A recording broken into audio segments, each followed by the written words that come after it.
Bonjour et bienvenue. Aujourd'hui, on va s'intéresser à une transition technologique massive, un peu invisible, mais qui est en train de se produire juste sous nos yeux. La fin du bon vieux réseau téléphonique et surtout ce que ça implique pour les entreprises. Alors imaginez une seconde. Et si, du jour au lendemain, toutes les lignes de téléphone du monde devenaient silencieuses? Ça paraît un peu fou, non? Eh bien, c'est un peu ce qui est en train de se passer, mais de manière organisée. Heureusement. Une infrastructure qui nous a servi pendant des décennies est tout simplement en train de tirer sa révérence. Le cœur du sujet, le voici. Le fameux réseau téléphonique commuté, ou RTC, cette technologie qui nous accompagne, en gros, depuis les années 80, eh bien, on est en train de le débrancher. Progressivement, bien sûr. Il est remplacé par des réseaux beaucoup plus modernes qui fonctionnent via Internet, ce qu'on appelle la technologie IP.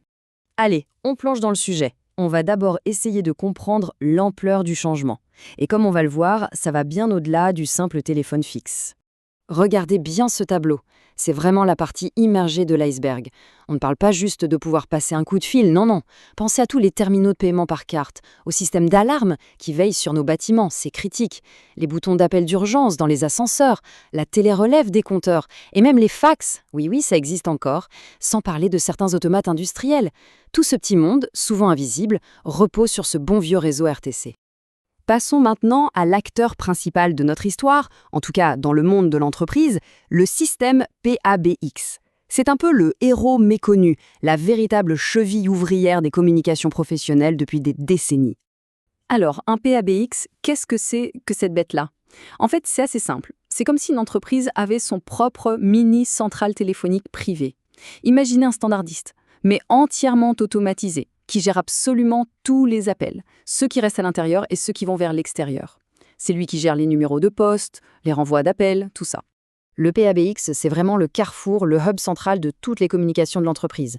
C'est lui qui relie les téléphones sur les bureaux, les lignes qui sortent vers les opérateurs, la messagerie vocale, la petite musique d'attente, bref, c'est le cerveau des télécoms de la boîte.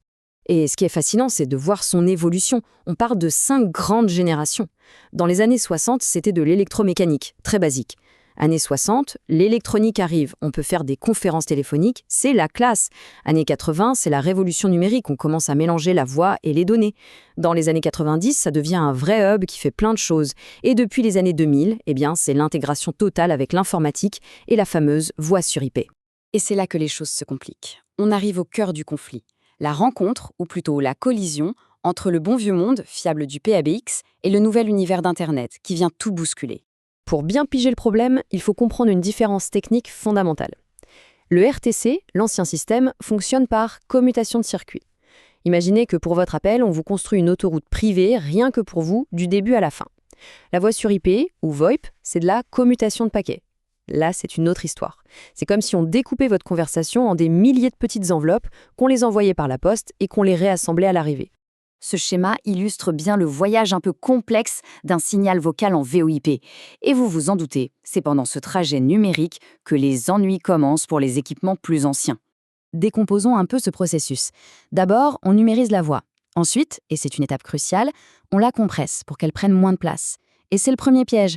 Cette compression, parfaite pour la voix humaine, peut complètement massacrer les signaux d'un modem ou d'une alarme. Puis, on découpe tout en petits paquets, on envoie et on réassemble. Tout retard ou perte de paquet peut corrompre le message. Et voilà, on touche au nœud du problème. C'est exactement ça. Toutes les technologies d'optimisation de la voix, comme l'annulation d'écho ou la compression, sont les pires ennemis des données transmises par les machines. Ce qui améliore notre parole détruit les signaux des modems. Bon, alors comment on fait? C'est un vrai casse-tête. Heureusement, il y a des solutions. On va voir maintenant les astuces d'ingénieurs mises en place pour que tous ces systèmes critiques continuent de fonctionner. Voici quelques-unes des recommandations techniques clés. D'abord, utilisez le codec G.711, un format non compressé. On peut aussi activer un mode spécial appelé Modem Pass-Through qui désactive les optimisations vocales. Ou encore, gérer finement les retards d'arrivée des paquets. Mais un des plus gros défis concerne les fameuses tonalités DTMF. Les tonalités DTMF, vous savez, ce sont les bips vitaux qu'on entend quand on appuie sur les touches. Pour les faire fonctionner en VoIP, 2 stratégies s'opposent. La première, statique, envoie les bips comme du son brut. C'est fiable pour les machines, mais ça peut échouer pour une interaction humaine. La seconde, plus dynamique, négocie la meilleure méthode au début de l'appel, mais elle exige que tout le monde, des 2 côtés, soit sur un réseau VoIP moderne. Alors, où est-ce que tout ça nous mène? Il est temps de lever la tête du guidon technique et de regarder ce que l'avenir des communications nous réserve. Quand on met ces deux images côte à côte, on voit bien que c'est un saut technologique monumental. On est passé d'un appareil qui servait juste à parler à un terminal intelligent, connecté, une véritable porte d'entrée vers le cloud. Et ça nous amène à une question fondamentale. Est-ce que le but de toute cette transition, c'est simplement de réussir à faire fonctionner les vieilles technologies sur les nouveaux réseaux? La réponse est non.